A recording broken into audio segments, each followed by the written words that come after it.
তিনটে চোর যখন এক বয়স্ক অন্ধ মানুষের বাড়িতে চুরি করতে যায়, তারা ভাবে মানুষটা তো অন্ধ, তাই চুরি করতে সুবিধে হবে। কিন্তু সেই অন্ধ বয়স্ক মানুষটা সাধারণ মানুষ নয়। সেই বাড়িতে তাদের সাথে একের পর এক ঘটনা ঘটতে থাকে। কি ঘটনা ঘটতে থাকে আমরা এই ভিডিওতে জানব। মুভির শুরুতেই একটা বাড়িতে তিন বন্ধুকে দেখানো হয়েছে, রকি, অ্যালেক্স এবং মানি। তারা পেশাই চোর। এই বাড়িতে এরা চুরি করতে এসেছে। এর আগের বাড়িতে ওরা চুরি করতে গিয়েছিল, কিন্তু ওখানে টাকা পায়নি। আর এই বাড়িতেও সেম, এখানেও টাকা নেই, তবে দামি দামি জিনিসপত্র রয়েছে। ওই জিনিসগুলো নিয়ে ওরা ওখান থেকে বেরিয়ে যায়। গাড়িতে যাওয়ার সময় মানি আর রকি বলে ওদের ইচ্ছে ডেট্রয়েট ছেড়ে ক্যালিফোর্নিয়া সেটেল হওয়া, কিন্তু অ্যালেক্স ক্যালিফোর্নিয়া যেতে চায় না, কারণ ওর বাবা থাকে ডেট্রয়েটে। অ্যালেক্সের বাবা সিকিউরিটি ডিপার্টমেন্টে অফিসার। মানি ওই জিনিসগুলো বিক্রি করতে যায়, কিন্তু ঠিকঠাক দাম পায়নি। মানি যেখানে জিনিসগুলো বিক্রি করতে গিয়েছিল সেখান থেকে কিছু ইনফরমেশন আনে। ইনফরমেশনটা হলো একটা ফাঁকা জায়গাতে অনেকগুলো বাড়ি রয়েছে, কিন্তু সেই বাড়িগুলোতে কেউ থাকে না। কেবলমাত্র একটা বাড়িতে একজন রিটায়ার্ড বয়স্ক অফিসার থাকে। মানি বলে ওই বয়স্ক অফিসারের কাছে অনেকগুলো টাকা রয়েছে। তার কারণ হচ্ছে কিছু বছর আগে বয়স্ক লোকটার মেয়েকে একজন বড়লোকের মেয়ে অ্যাক্সিডেন্ট করে মেরে দিয়েছে। সেটা লুকানোর জন্যই ওই বড়লোকের মেয়ের বাবা এই বয়স্ক লোকটাকে অনেকগুলো টাকা দিয়েছে। কিন্তু অ্যালেক্স বলে আমি এই চুরিটা করব না, কারণ এখানে অনেকগুলো টাকার ব্যাপার। যদি ধরা পড়ি তাহলে 10 বছরের জেল। অ্যালেক্স ছাড়া ওরা চুরিটা করতে পারবে না, কারণ ওই বয়স্ক মানুষের বাড়ির সিকিউরিটি অ্যালেক্সের বাবার সিকিউরিটি ডিপার্টমেন্ট দেখাশোনা করে। এটা রকির বাড়ি। কিছু বছর হলো ওদের বাবা ওদেরকে ছেড়ে চলে গেছে। রকির মা তার বয়ফ্রেন্ডের সাথে গোটা দিন এমনি পড়ে পড়ে টিভি দেখে, কিচ্ছুটি কাজ করে না। আর তার বোনকে সবসময় খারাপ কাজ করতে বলে। রকির বোনের সার্ফিং করার অনেক ইচ্ছে। রকি বলে আমরা ক্যালিফোর্নিয়া গিয়ে সার্ফিং করব। রকির জন্য এই চুরিটি অনেক গুরুত্বপূর্ণ, কারণ ও তার বোনকে একটা ভালো লাইফ দিতে চায়। রকি অ্যালেক্সকে মেসেজ করে বলে যে এটা আমার লাস্ট চুরি, আমার জন্য করে নাও, আমি আমার বোনকে একটা ভালো লাইফ দিতে চাই। অ্যালেক্স রাজি হয়ে যায়। এইখান থেকেই আসল মুভিটা শুরু হচ্ছে। ওই জায়গার ব্যাপারে আরও ইনফরমেশন জোগাড় করার জন্য 5-6 দিন ধরে ওরা জায়গাটাতে ঘোরাঘুরি করছে। ওরা একদিন ওই বয়স্ক লোকটাকে দেখতে পায়। সেদিন ওরা বুঝতে পারে লোকটা চোখেও দেখতে পায় না, মানে অন্ধ। বয়স্ক আর্মি অফিসারটা এক যুদ্ধের সময় কাছে বোমা পড়ে যাওয়ার জন্য 2 চোখ অন্ধ হয়ে যায়। ঠিক রাত 2টোর সময় ওরা চুরি করার জন্য বেরিয়ে পড়ে। চারিদিকটা অন্ধকার, শুধু ওই বয়স্ক মানুষের বাড়িতে একটা বাল্ব জ্বলছে। প্রথমে ওই কুকুরটিকে ঘুমের ওষুধ দিয়ে ঘুম পাড়িয়ে দেয়। অ্যালেক্স তার বাবার অফিস থেকে চাবি চুরি করে এনেছিল, কিন্তু চাবি একটাই ছিল, আর ওখানে তালা 4টে লাগা ছিল। ওরা বাড়ির পিছনের দরজা দিয়ে ঢুকতে চেষ্টা করে, কিন্তু বাড়ির পেছনে 2টো দরজা ছিল, আর সেই দরজাগুলো ভেতর থেকে লক করা ছিল।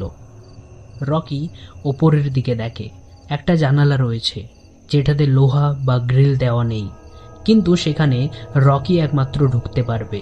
ওরা ঠিক করলো রকি ভেতরে গিয়ে প্রথমে অ্যালার্ম সিস্টেম বন্ধ করবে, তারপর ভেতর থেকে পেছনের দরজা খুলবে।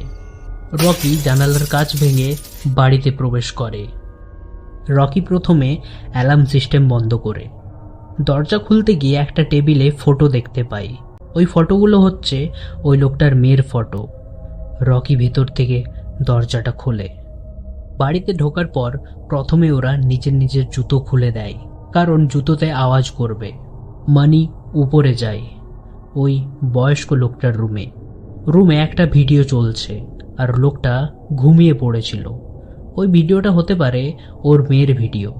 মানি যখনই ওই বোতল থেকে ঘুমের গ্যাসটা বার করে, তখনই ওই লোকটা উঠে যায়। ওই ভিডিওটা বন্ধ করে আবার লোকটা ঘুমিয়ে পড়ে। লোকটা মানিকে দেখতে পায় না, কারণ লোকটা অন্ধ। মানি ঘুমের গ্যাসটা ছেড়ে ওখান থেকে চলে যায়। ওরা টাকা খুঁজতে থাকে, কিন্তু টাকা পায়নি। কিন্তু একটা দরজা পায় যেখানে অনেক বড় তালা দেওয়া। ওরা ভাবে টাকাটা এই রুমের মধ্যেই আছে। মানি ওই তালাটা খোলার চেষ্টা করে, কিন্তু খুলতে পারেনি। মানি ওর ব্যাগ থেকে একটা বন্দুক বার করে। তখনই অ্যালেক্স বলে, তুমি চুরি করতে এসে বন্দুক নিয়ে কেন এসেছো? আইনত বন্দুক নিয়ে চুরি করা মানে যার বাড়িতে তুমি চুরি করতে এসেছো সে তোমাকে মেরেও ফেলতে পারে। মানি অ্যালেক্সের কথা না শুনে ওই তালাটিকে শুট করে দেয়। মানি বন্দুক নিয়ে আসায় অ্যালেক্স ওখান থেকে রেগে চলে যায়। ওই বন্দুকের আওয়াজের জন্য বয়স্ক লোকটা ওখানে চলে আসে, কিন্তু মানি তো বয়স্ক লোকটার রুমে ঘুমের গ্যাস দিয়ে এসেছিল। মানি ওই লোকটাকে বলে, আমি ঘুরতে ঘুরতে তোমার বাড়ি চলে এসেছিলাম, এখন আমি চলে যাচ্ছি। কিন্তু তখনই বয়স্ক লোকটার পায়ে ওই তালার টুকরোটা লাগে। হাত দিয়ে দেখে ওই দরজাটা খোলা। বয়স্ক লোকটা বুঝে যায় এরা চুরি করতে এসেছে। মানি ওই অন্ধ মানুষটির দিকে বন্দুক উঠিয়ে বলে, আমার দিকে আসবে না, নয়তো আমি গুলি করে দেব। অন্ধ লোকটা এক হাতে মানির বন্দুকটা ধরে আর এক হাতে গলা, এতটাই জোরে ধরে মানির নিঃশ্বাস নিতে কষ্ট হয়। অন্ধ লোকটা জিজ্ঞাসা করে, তোমরা কয়জন এসেছো আমার বাড়িতে? মানি বলে, আমি একাই এসেছি। রকি ভাবে পাশে ফেলা লোহাটা দিয়ে ওই লোকটাকে মারবে, কিন্তু লোকটা তখনই মানিকে শুট করে দেয়। রকি ভয় পেয়ে যায়, ও একটা আলমারিতে গিয়ে লুকিয়ে যায়। এদিকে অ্যালেক্স গুলির আওয়াজ পেয়ে আবার বাড়িতে আসে, কিন্তু অ্যালেক্স জানে না যে ওই অন্ধ লোকটা মানিকে মেরে দিয়েছে। অ্যালেক্স ওই লোকটাকে দেখে বাথরুমে লুকিয়ে যায়। অন্ধ লোকটা ওই কাঁচ ভাঙা জানালাটা সিল করে দেয়, যে জানালা দিয়ে রকি প্রথমে বাড়িতে প্রবেশ করেছিল। রকি যে আলমারিতে লুকিয়েছিল সেই আলমারিতে আবার ওই অন্ধ লোকটা আসে, এবং তার গুপ্ত একটা জায়গা ছিল যেখানে একটি সিকিউরিটি সিস্টেম দিয়ে লক করা ছিল একটি তিজোরি, যেটা খুলে দেখে সব কিছু আছে কি না। সেটা খুলতে রকি ওই সিকিউরিটির পাসওয়ার্ডটা দেখে নেয়। অ্যালেক্স রকির কাছে এসে বলে, ও পুলিশ ডাকার আগে আমরা পুলিশ ডেকে নিই। রকি অ্যালেক্সকে চুপ করিয়ে ওই তিজোরির দিকে যায় এবং রকি পাসওয়ার্ডটা খুলে টাকাগুলো ব্যাগে ঢুকিয়ে নেয়। অ্যালেক্স বলে, এই সামনের দরজা দিয়ে বাইরের পেছনের দরজার রাস্তা রয়েছে।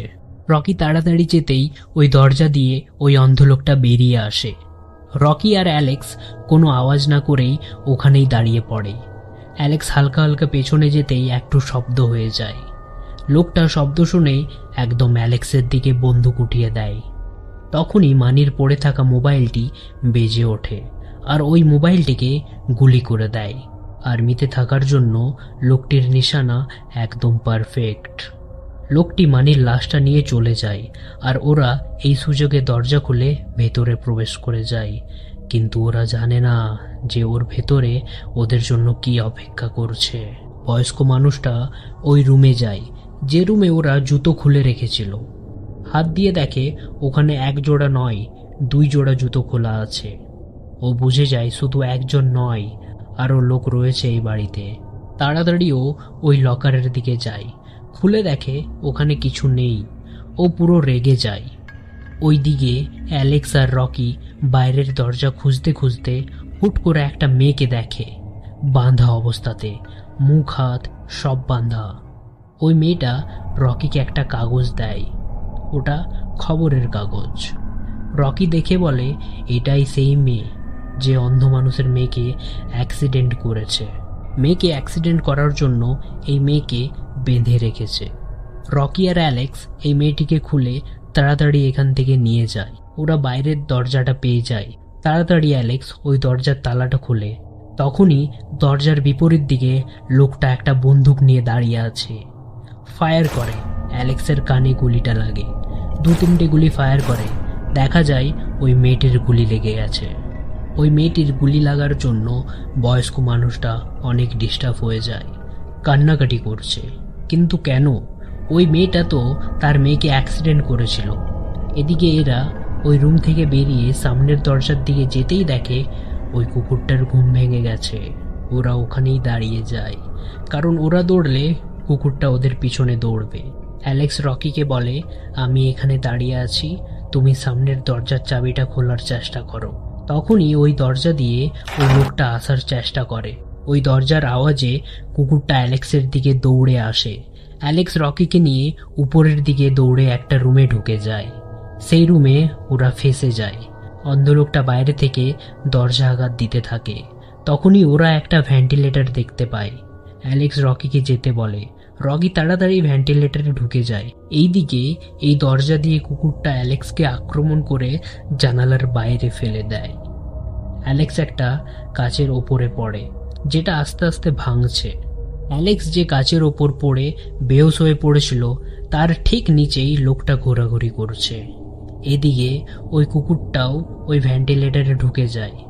রকি কিছু দূর গিয়ে এমন একটা জায়গাতে ফেসে আছে যে জায়গা দিয়ে একদম নিচে চলে যাবে। তখনই ওখানে কুকুরটা পৌঁছে যায়। রকি আস্তে আস্তে নিচে যাওয়ার চেষ্টা করে, কিন্তু ও পড়ে যায়।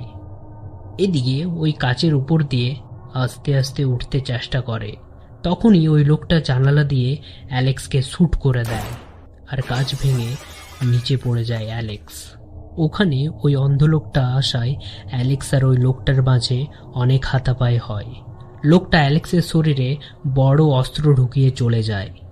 রকি উপর থেকে পড়ায় ওর শরীরে অনেক চোট পায়, কিন্তু সে আরেকটা ভেন্টিলেটর দেখতে পায় যেটা দিয়ে ডাইরেক্ট বাড়ির বাইরে বেরোনো যাবে। সে ভেন্টিলেটরটা পা দিয়ে খোলার চেষ্টা করে। তখনই ওই লোকটা রকিকে টেনে ভিতরে ঢুকিয়ে নেয়। রকিকে মেরে লোকটা বেহুশ করে দেয়। তারপর রকিকেও ঠিক ওখানেই বেঁধে রেখেছিল যেখানে আগের ওই মেয়েটাকে বেঁধে রেখেছিল। রকি লোকটাকে বলে, প্লিজ আমাকে ছেড়ে দাও, আমি জানি ওই মেয়েটা তোমার মেয়েকে মেরেছিল, আমি কাউকে বলবো না। লোকটা বলে, তুমি কিচ্ছু জানো না, ওই মেয়েটা আমার মেয়েকে কেড়ে নিয়েছিল আমার কাছ থেকে, তাই আমি ভাবলাম এই মেয়েটাই আমাকে আরেকটা মেয়ে দেবে। তার মানে লোকটা বলতে চাই এই মেয়েটার নাম হচ্ছে সিন্ডি, এর পেটে এই লোকটার বাচ্চা ছিল। এই কথাটা শুনে রকি অবাক হয়ে যায়। লোকটা বলে, তোমার জন্য সিন্ডি মারা গেছে, এবার তুমি আমাকে একটা বেবি দেবে। এদিকে অ্যালেক্স বেঁচে আছে, কারণ ওই অস্ত্রটা অ্যালেক্সের শরীরে নয়, ওর বন্ধু মানির শরীরে ঢুকিয়েছে। কারণ ওই রুমেই ওই লোকটা মানির লাশটা নিয়ে গিয়েছিল। লোকটা রকিকে বলে, এখন সিন্ডি নেই তো তুমি আমাকে বেবি দেবে। ঠিক সেই সময় অ্যালেক্স এসে লোকটাকে মারে। তাড়াতাড়ি রকিকে খোলে ওরা সামনের দরজা খোলার চেষ্টা করে। সামনের দরজা খুলে যায়, ঠিক তখনই লোকটা অ্যালেক্সকে শ্যুট করে দেয়। অ্যালেক্স মারা যায়। রকি ওখান থেকে পালায়, কিন্তু পেছনেই তার কুকুর দৌড়ে যায় রকির দিকে। কোনো রকম দৌড়ে রকি তাদের গাড়িতে বসে, কিন্তু গাড়ির চাবি নেই। কুকুরটিকে গাড়িতে লক করে দেয়। রকি গাড়ি থেকে বেরিয়ে যায়। পেছন থেকে ওই লোকটা এসে রকিকে মেরে আবার বেহুশ করে দেয়। রকিকে টানতে টানতে আবার ওই বাড়িতে নিয়ে যায়। রকির সামনে থাকা রিমোটটা নিয়ে সিকিউরিটি সিস্টেমটি অন করে দেয়। অন করে দেওয়ায় রকির চলাফেরা এবং কোনো শব্দই পায় না। এদিক ওদিক করে লোকটাকে মারতে থাকে। লোকটা ওখান থেকে নিচে বেসমেন্টে পড়ে যায়। রকি ওখান থেকে ওই টাকার ব্যাগটা নিয়ে বেরিয়ে যায়। ঠিক তারপরেই পুলিশের গাড়ি এলো। তারপর রকি আর রকির বোনকে একটা রেস্টুরেন্টে দেখা যায়। রেস্টুরেন্টে নিউজ চলছিল, আর নিউজটা ওই বাড়িতেই দেখায়।